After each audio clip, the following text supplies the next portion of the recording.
আমরা এলাকাবাসীর বিরুদ্ধে অনেকবার প্রতিবাদ জানিয়েছি সূচকভাবে, তারপর উনি ভেঙে নেয়। আমি যার কাছ থেকে কিনছিলাম আগে ওভাবে ছিল, এখন নালার প্রয়োজন আছে, পৌরসভার দরকার আছে, এলাকার দরকার আছে, ভেঙে বলুক, আমার কোনো আপত্তি নাই।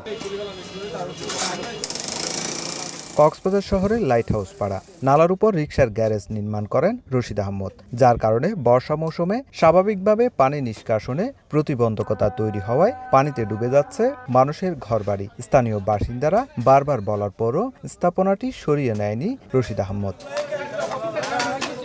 মূলত কক্সবাজার শহরের পানি নিষ্কাশনের যে কয়েকটি নালা রয়েছে তার মধ্যে অন্যতম নালা এটি। নালাটির শুরুর অংশে রয়েছে পৌরসভার 4টি ওয়ার্ড জুড়ে। তাই সোমবার দ্বিতীয় দিনের অভিযানের শুরুতেই লাইট হাউস পাড়ায় যায় পৌর কর্তৃপক্ষ, আর ভেঙে গুড়িয়ে দেওয়া হয় স্থাপনাটি।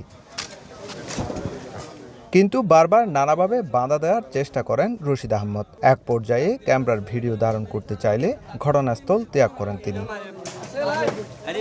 নগদের কাছে সব গ্রাহকই প্রিয়, তাই তো সারা দেশে ক্যাশ আউট চার্জ সবচেয়ে কম।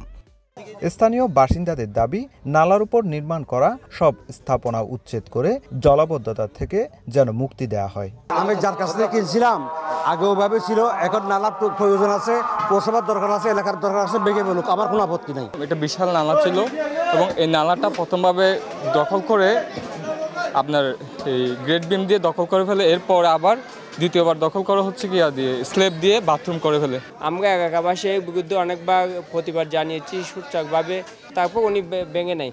অভিযানের নেতৃত্ব দেন কক্সবাজার পৌরসভার মেয়র, তার সঙ্গে রয়েছেন পৌর কাউন্সিলররা। প্রতিটি উচ্ছেদে বাধা আসলেও তা কঠোরভাবে মোকাবেলা করছেন তারা। তবে পৌর মেয়রের দাবি, উচ্ছেদ অভিযানে প্রশাসনের সহযোগিতা না পেলেও জনগণকে সঙ্গে নিয়ে অবৈধ স্থাপনা উচ্ছেদ করে জলাবদ্ধতা নিরসন করা হবে।